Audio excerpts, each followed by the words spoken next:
में हम लोग बात करने वाले हैं कंडक्टोमेट्रिक टाइट्रेशन पे। और कंडक्टोमेट्रिक टाइट्रेशन में एग्जाम में जो सवाल आता है, discuss the basic principle instrumentation and different type of conductometric titration, और ये सवाल 15 नंबर में पूछा जाता है। तो सबसे पहले हम कंडक्टोमेट्रिक टाइट्रेशन के इंट्रोडक्शन पार्ट पे बात करें अगर, तो conductometric titration is a lab method of quantitative analysis use to identify the concentration of given analyte that is unknown sample in a mixture. Conductometric titration quantitative analysis की एक lab method है जिसमें हम किसी अननोन सैंपल का कई concentration को find out करते हैं।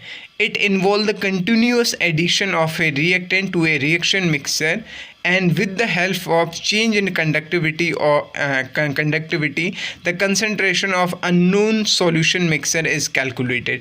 इसमें क्या करता है, आप रिएक्टेंट को ऐड करते रहते हैं रिएक्शन मिक्सर पे, और रिएक्टेंट को जब आप ऐड करते हैं तो मिक्सर की कंडक्टिविटी चेंज होती है। तो कंडक्टिविटी की हेल्प से आप अननोन सॉल्यूशन का वो आप उसकी कंसंट्रेशन को फाइंड आउट कर सकते हैं। अगर इंस्ट्रूमेंटेशन भी बात किया जाए तो आपके पास ब्यूरेट हो गया है, जैसे आप टाइट्रेशन करते हैं, ये मेरा ब्यूरेट हो गया है। एक बीकर हो गया है, बीकर में जैसे ब्यूरेट में मैंने HCl ले रखा है, बीकर में मैंने NaOH ले रखा है, और इसके साथ एक कंडक्टोमीटर जोड़ा जाता है। इस कंडक्टोमीटर का काम होता है कि कंडक्टिविटी को डिटेक्ट करे। अब क्या होता है, ब्यूरेट से कंटिन्यूस एडिशन करते हैं हम बीकर में।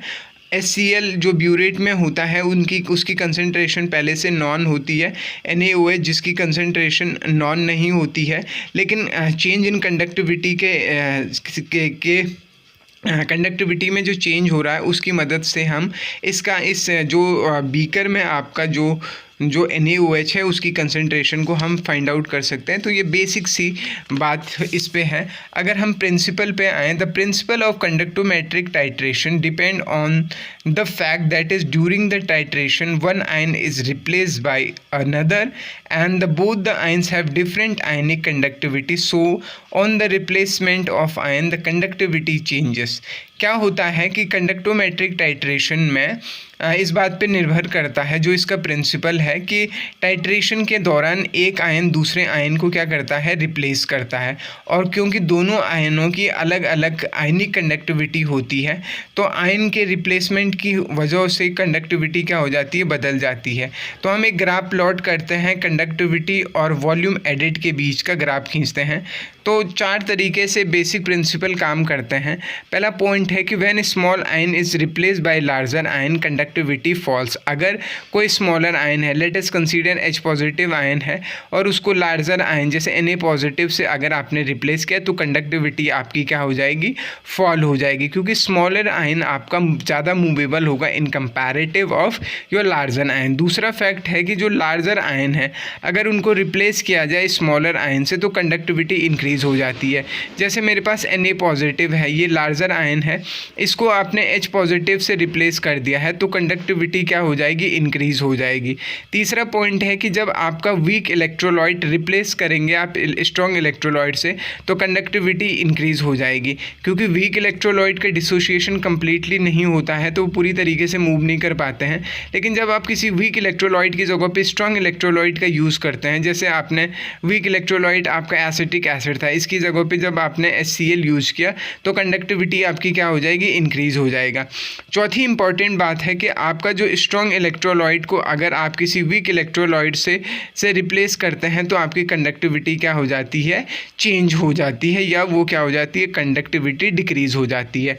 अब अगले पॉइंट आता है different type of titration, conductometric titration. तो पहला होता है आपका एसिड बेस्ड टाइट्रेशन, दूसरा होता है रिडॉक्स टाइट्रेशन, अगला होता है कॉम्प्लेक्सोमेट्रिक टाइट्रेशन, और चौथा होता है प्रेसिपिटेशन टाइट्रेशन।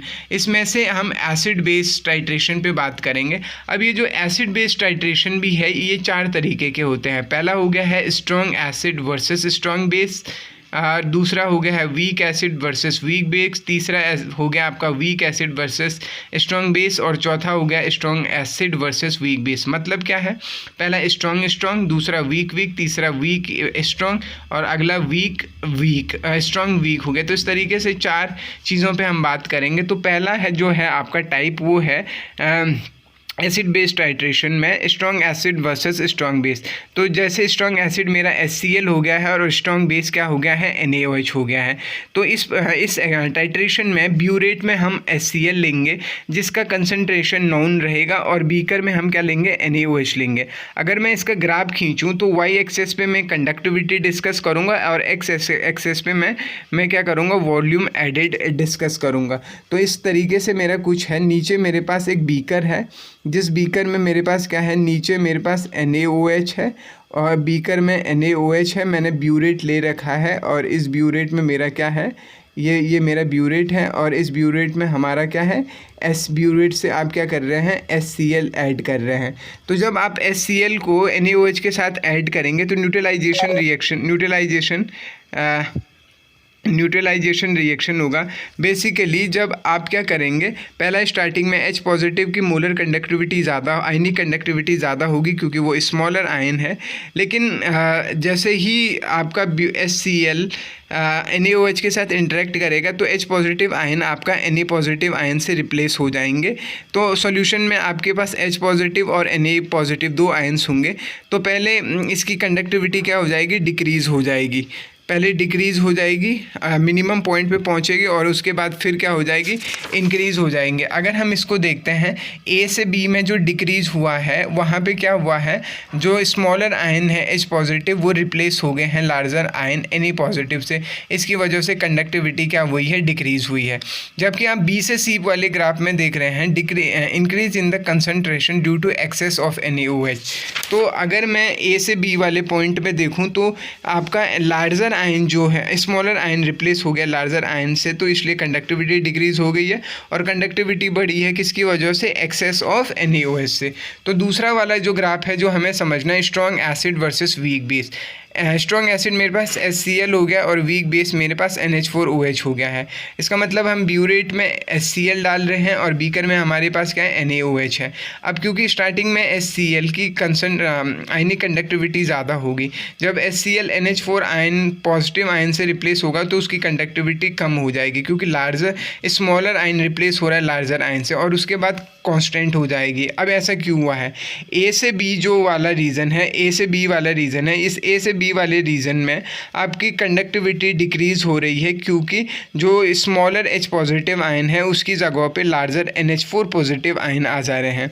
जबकि आप B से C वाले रेंज में देखेंगे, B से C वाली रेंज में तो आपकी कंडक्टिविटी कांस्टेंट हो रखी है वहाँ पे, क्योंकि बफर सॉल्यूशन बन जाता है NH4 पॉजिटिव और NH4Cl के साथ, तो इसकी वजह से आपका कंडक्टिविटी कांस्टेंट हो जाती है। तीसरा वाला जो है week acid versus weak base. Weak acid हो गया मेरे पास एसिटिक एसिड, और अमोनियम हाइड्रोक्साइड NH4OH मेरे पास वीक बेस हो गया। Week acid versus weak base, तो ब्यूरेट में हमने एसिटिक एसिड ले रखा है, बीकर में हमने NH4OH ले रखा है। अगर आप इस कर्व को देखेंगे तो आपका पहले A से B तक इंक्रीज़ हो रहा है और उसके बाद कांस्टेंट हो रहा है। तो A से B में जो इंक्रीज़ हो रहा है वो वहाँ पे एसिटिक एसिड आयंस का एक्सेस की वजह से आपका कंडक्टिविटी इंक्रीज़ हो जा रही है। पहली कंडक्टिविटी कम थी और कंडक्टिविटी बढ़ गई, किसकी वजह से, एसिटिक एसिड के एक्सेस की वजह से। और जब आप B से C वाले रीजन में चलते हैं तो वहाँ पे सस्पेंशन बनता है आपका NH4OH और एसिटिक एसिड का, तो जिसकी वजह से कंडक्टिविटी कांस्टेंट हो जाती है। और अगला है आपके पास weak acid versus strong base. तो एसिटिक एसिड वर्सेस NaOH का ग्राफ। अगर आपको ये वीडियो हेल्पफुल लगा है तो इसे बाकी लोगों तक ज़रूर शेयर कीजिए। Thank you.